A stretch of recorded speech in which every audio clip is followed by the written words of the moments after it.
Segunda parte de Príncipes del Manicomio por streaming hoy por SATP TV. ¿Cómo se nos fue el tiempo hoy en la primera parte? Estos artículos que son tan interesantes y que uno por ahí tiene el defecto de no saber resumirlo lo suficiente como para que se entienda la idea, porque el proceso de lo que se quiere decir está tan bien fundamentado, está tan bien argumentado, que hace que uno se pregunte por qué extraer algunos preceptos para la justificación de un concepto que después no termina teniendo suficiente potencia. Esto pasa mucho en la psicopatología, cuando uno persigue el defecto de querer resumir el sustrato argumental de cuestiones netamente fundamentales más que funcionales para el entendimiento de un proceso, ya sea un proceso nosológico o no. En el proceso de resumir, como hacemos cotidianamente, incluso cuando estudiamos un proceso, por otro lado, necesario, implica muchas veces el riesgo de la pérdida de potencia de ese concepto. Entonces, si el concepto pierde potencia, es más fácilmente cuestionable. Mucho de lo que se vertía en la lectura del espacio anterior eran realmente conceptos que se pueden poner en tensión tranquilamente, pero esos conceptos atribuían un argumento final para lo que se quería decir. Y eso me pareció fundamental. A veces nos cuesta muchísimo a nosotros ya no solo resumir, sino darle potencia a lo que queremos decir, expresar, argumentar. Uno puede poner, por ejemplo, la clínica, pero también en distintos ámbitos en donde uno termina perdiendo fuerza por sacarle potencia al argumento propio. Y después nos preguntamos por qué no podemos sostenerlo, por ejemplo, ¿no? Cuando yo empecé a estudiar semiología, tenía en cuarto año de medicina allá en Córdoba, tenía un profe que me hacía pasar mucho tiempo al lado de los pacientes. Y cuando empecé a estudiar semiología psiquiátrica aquí en el Hospital Borda, tenía una docente, la doctora Quiroga, que me hacía estar por horas escuchando a personas, escuchando a pacientes. Y horas estoy hablando sin exagerar, ¿no? Podemos estar entre 2 horas y media y 3 horas escuchando a un paciente. El desarrollo de lo que se iba dando en la entrevista parecía al principio no tener sentido, hasta que en cada argumento de lo que después tendríamos que resumir a la hora de volcar lo que habíamos visto, por ejemplo, en una historia clínica, tenía mucho más potencia y mucho más fuerza si solo hubiéramos preguntado eso puntualmente. Que no era lo mismo escuchar a un paciente que preguntar cuestiones definidas en una entrevista casi semiestructurada, solo para obtener datos que apliquen para un determinado concepto diagnóstico o terapéutico. El escuchar al paciente le daba otra significación a lo que uno después resumía al escribir una historia clínica,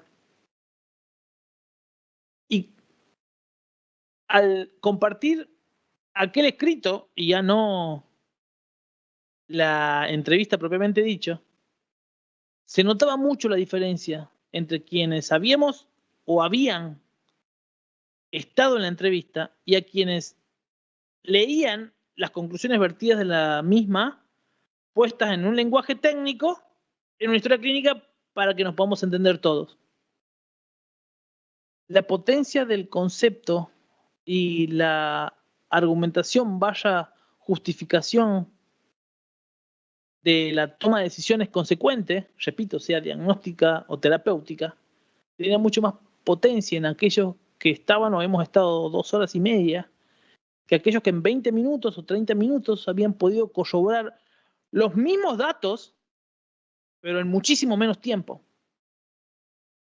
Porque la verdad es que en muchas oportunidades uno puede recabar datos relevantes en términos de entrevista que no sea una entrevista analítica en salud mental, sino en esa mera recabación, en ese mero recabar datos, ¿no? Así invento una palabra que no existe y después me iban a matar. Entonces, a veces algunos colegas, cuando se adaptan a los tiempos, por ejemplo, de las obras sociales o los tiempos de las urgencias, sobre todo en la urgencia, uno tiene una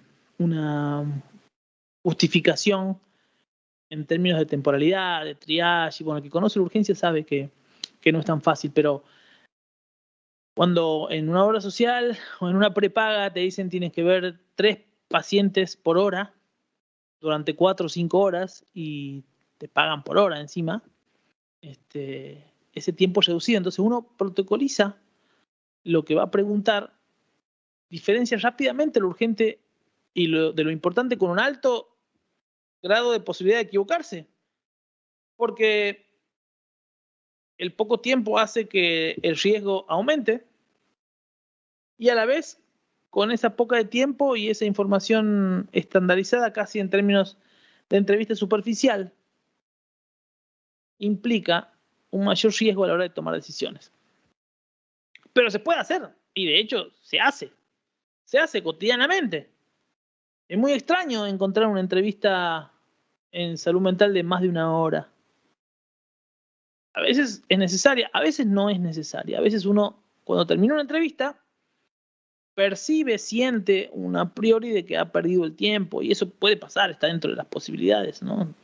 La práctica puede llevarnos a que sea equivocada, aunque nosotros hayamos dispensado el tiempo necesario para tal fin. Pero a esa conclusión se llega después de haber realizado la práctica de la escucha, en el caso de la salud mental. Eso nos lleva no solo a una comunicación más asertiva con los pacientes y con los familiares, sino con nosotros mismos en términos metacognitivos.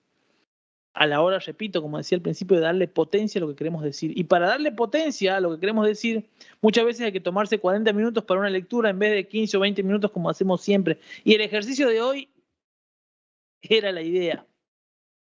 Y uno mismo se da cuenta que cuesta mucho sostener un valor de lectura, en este caso de tiempo, lectura externa, no lectura para uno. Cuando uno está acostumbrado a un espacio determinado, como príncipes en un tiempo determinado, uno dice, uy, la pucha, recién le decía a Gustavo, me pasé el tiempo.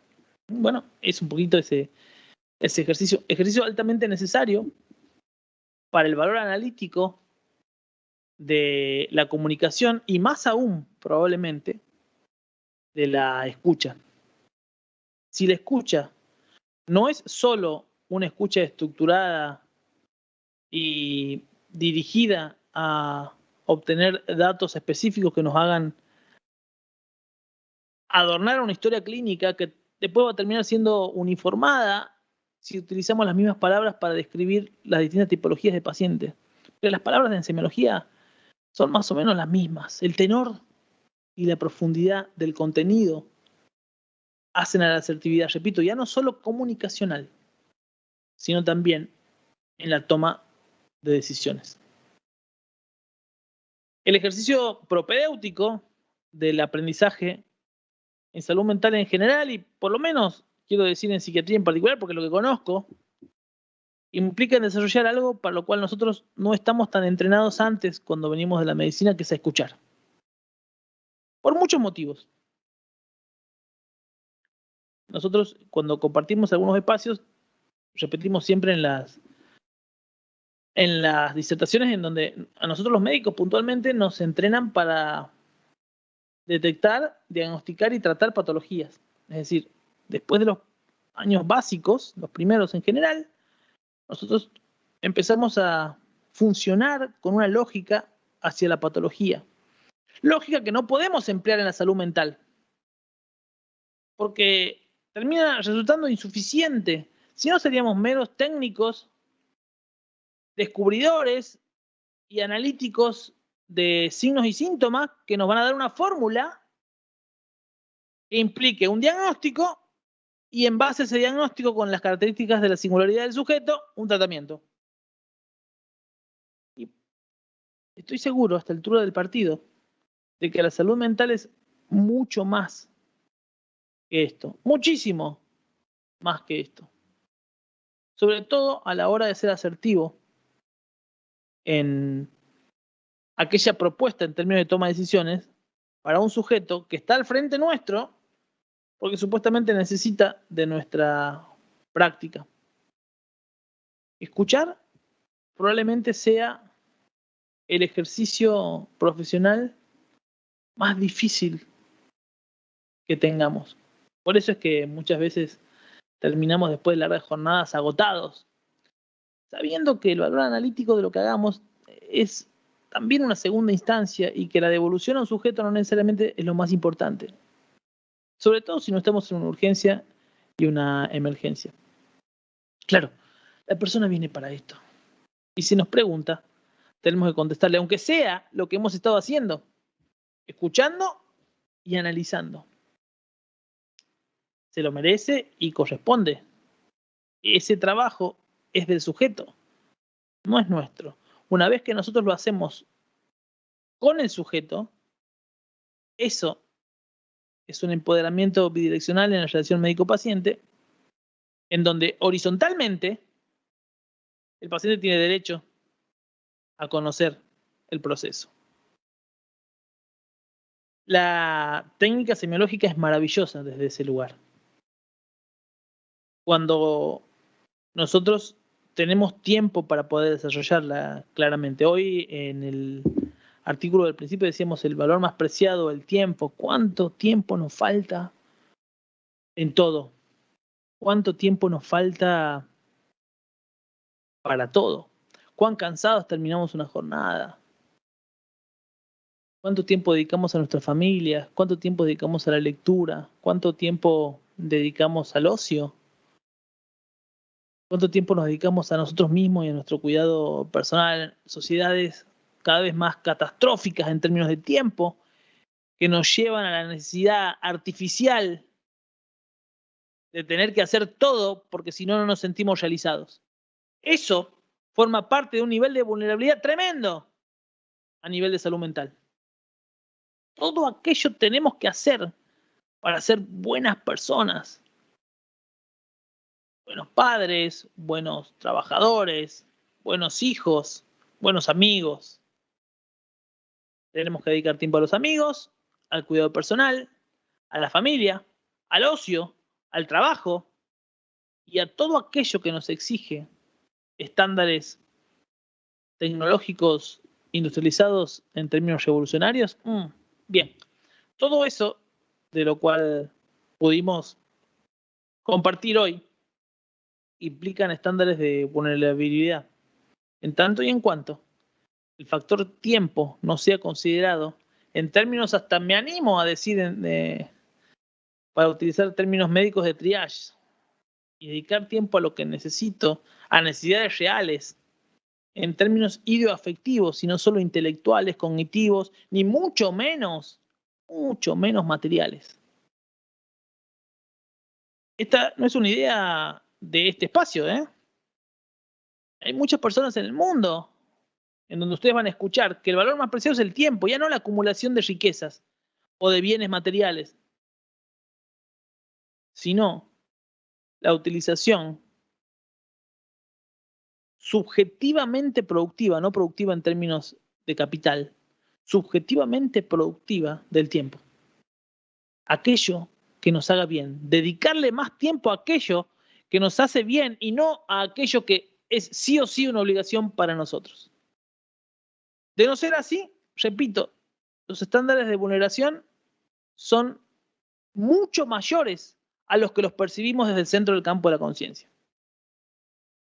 ¿Para qué trabajar tanto si ni siquiera nos detenemos a pensar que las necesidades que tenemos en el momento en que estamos haciendo todo lo que estamos haciendo son reales o son generadas por nosotros mismos?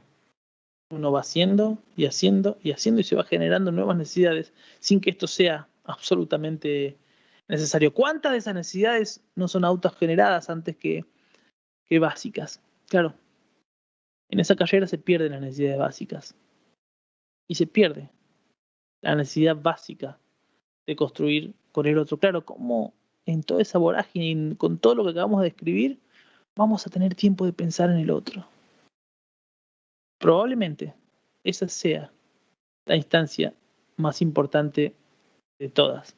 Espero que este príncipe no les haya resultado muy tedioso. Los invito, antes de terminar, a suscribirse de manera gratuita a mentalweb.net, Mentalweb Radio. Estamos cada vez con más contenido y esperando cada vez más contenido y más gente que se suma. Ahí ustedes pueden ver un artículo que se subió apenas el 20 de agosto. Estamos creciendo fuertemente y la suscripción es gratuita. Ustedes pueden entrar a mentalweb.net, se suscriben de manera gratuita y pueden escuchar la radio. Escuchen en este momento, por ejemplo.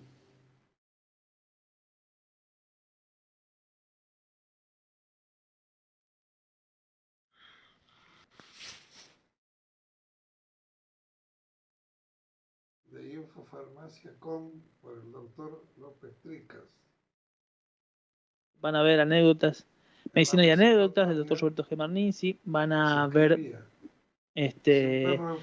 las realidades vulneradas de Gustavo Paretti, instituciones, el espacio nuestro y también y próximamente el de Melissa Cheri. Hoy escuché el programa de Entre Pacientes de Mariana Graña y Diego Carlosinini, que me encantó. Así que por favor, suscríbanse y compartan con nosotros, hagan lo suyo. Mental Web Radio, la única radio dedicada exclusivamente a la salud mental interdisciplinaria, los 365 días del año, las 24 horas. Nos encontramos en Mental Web Radio, nos encontramos en mentalweb.net y nosotros desde este espacio en streaming hoy y en SATP TV, en el canal de la SATP, el próximo lunes a partir de las 20:30, aquí en Príncipes del Manicomio, nosotros ya somos parte del mar. Buenas noches.